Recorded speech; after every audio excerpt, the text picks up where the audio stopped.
There's something you know about me, something very personal. And there's something I know about every one of you that's very central to your concerns. There's something that we know about everyone we meet anywhere in the world on the street that is the very mainspring of whatever they do and whatever they put up with. And that is that all of us want to be happy. In this we are all together. How we imagine our happiness, that differs from one another. But it's already a lot that we have all in common, that we want to be happy. Now, my topic is gratefulness. How is the connection between happiness and gratefulness? Many people would say, well, that's very easy. When you are happy, you are grateful. But think again. Is it really the happy people that are grateful? We all know quite a number of people who have everything that it would take to be happy, and they are not happy because they want something else, or they want more of the same. And we all know people who have lots of misfortune. Misfortune that we ourselves would not want to have. And they are deeply happy. They radiate happiness. We are surprised. Why? Because they are grateful. So it is not happiness that makes us grateful. It's gratefulness that makes us happy. If you think it's happiness that makes you grateful, think again. It's gratefulness that makes you happy. Now, we can ask, what really do we mean by gratefulness? And how does it work? I appeal to your own experience. We all know from experience how it goes. We experience something that's valuable to us.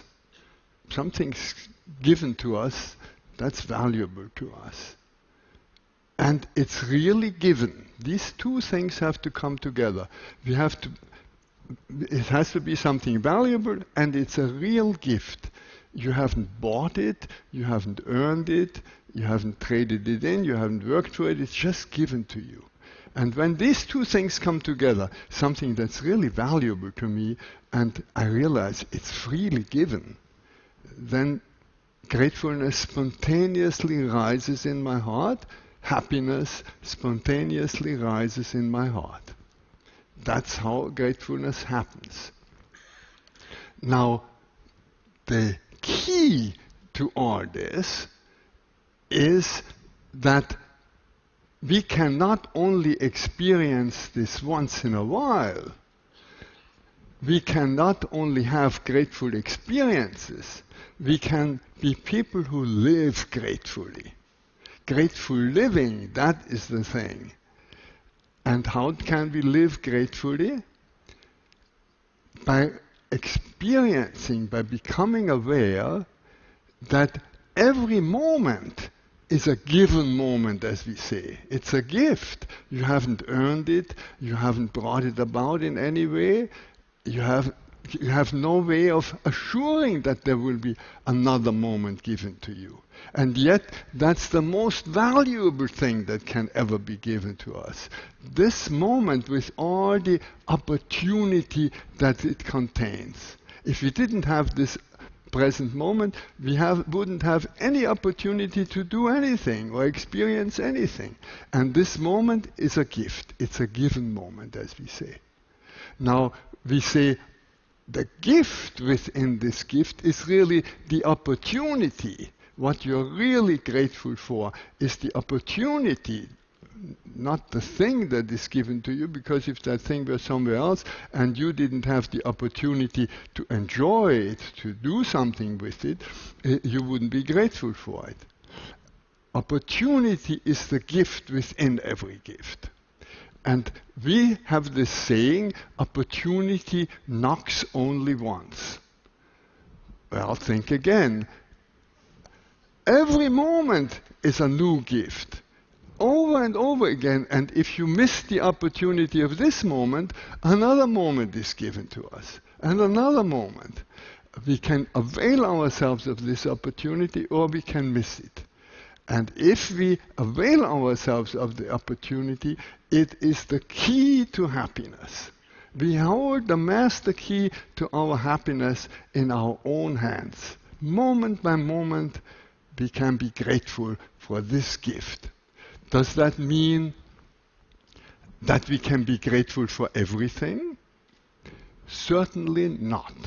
We cannot be grateful for violence, for war, for oppression, for exploitation.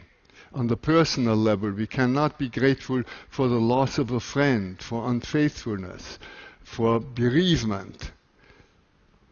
But I didn't say we can be grateful for everything. I said we can be grateful in every given moment for the opportunity. And even when we are confronted with something that is terribly difficult, we can rise to this occasion and respond to the opportunity that is given to us. It isn't as bad as it might seem. Actually, when you look at it and experience it, you find that most of the time what is given to us is opportunity to enjoy. And we only miss it because we are rushing through life and we are not stopping to see the opportunity. But once in a while something very difficult is given to us. And when this difficult thing occurs to us, it's a challenge to rise to that opportunity. And we can rise to it by learning something, which is sometimes painful. Learning patience, for instance. We have been told that the road to peace is not a sprint, but is more like a marathon. That takes patience. That's difficult. It may be to stand up for your opinion, to stand up for your conviction. That's an opportunity that is given to us. To learn, to suffer, to stand up. All these opportunities are given to us. But they are opportunities, and those who avail themselves of those opportunities are the ones that we admire. They make something out of life. And those who fail get another opportunity. We always get another opportunity. That's the wonderful richness of life. So, how can we find a method that will harness this? How can each one of us find a method for living gratefully, not just once in a while being grateful, but moment by moment to be grateful? How can we do it? It's a very simple method. It's so simple that it's actually what we were told as children when we learned to cross the street. Stop, look, go. That's all. But how often do we stop? We rush through life. We don't stop. We miss the opportunity because we don't stop. We have to stop, we have to get quiet, and we have to build stop signs into our lives. When I was in Africa some years ago and then came back, I noticed water. In Africa, where I was, I didn't have drinkable water. Every time I turned on the faucet, I was overwhelmed. Every time I clicked on the light, I was so grateful. It made me so happy. But after a while, this wears off. So I put little stickers on the light switch and on the water faucet, and every time I turned on, water. So you leave it up to your own imagination. You can find whatever works best for you, but you need stop signs in your life. And when you stop, then the next thing is to look.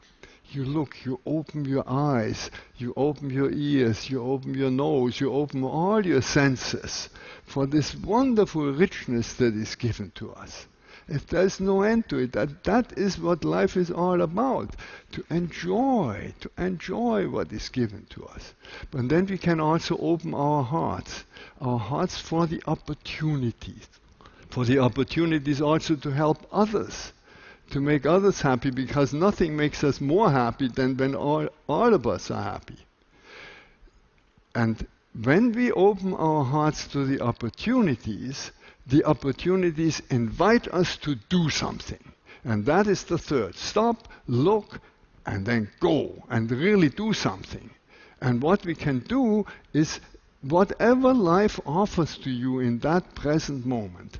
Mostly it's the opportunity, enjoy. Sometimes it's something more difficult, but whatever it is, if we take this opportunity, go with it. We are creative. Those are the creative people. And that little stop, look, go is such a potent seed that it can revolutionize our world. Because we are at the present moment in the middle of a change of consciousness. And you will be surprised I'm always surprised when I hear how many times this word gratefulness and gratitude comes up. Everywhere you find it, a grateful airline, a restaurant gratefulness, a cafe gratefulness, a wine that is gratefulness. Yes, I've even come across a toilet paper that's brand is called thank you. There is a wave of gratefulness because people are becoming aware how important this is and how this can change our world.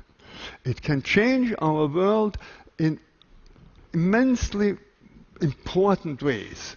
Because if you're grateful, you're not fearful. And if you're not fearful, you're not violent. If you're grateful, you act out of a sense of enough and not of a sense of scarcity, and you're willing to share. If you're grateful, you are enjoying the differences between people, and you are respectful to everybody. And that changes this power pyramid under which we live. And it doesn't make for equality, but it makes for equal respect, and that is the important thing. The future of the world will be a network, not a pyramid turned upside down. The revolution of which I'm speaking is a non-violent revolution, and it's so revolutionary that it even revolutionizes the very concept of a revolution. Because the normal revolution is one where the power pyramid is turned upside down, and those who were on the bottom are now on the top, and are doing exactly the same thing that the ones did before.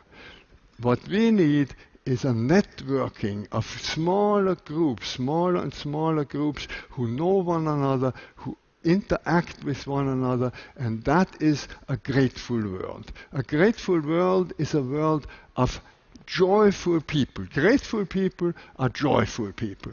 And joyful people, the more and more joyful people there are, the more and more we'll have a joyful world.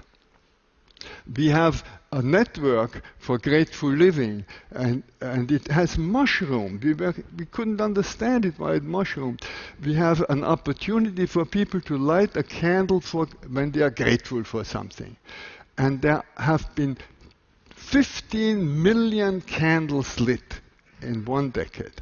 People are becoming aware that a grateful world is a happy world. And we all have the opportunity, very simple, stop, look, go, to transform the world, to make it a happy place. And that is what I hope for us. And if this has contributed a little to making you want to do the same, stop, look, go.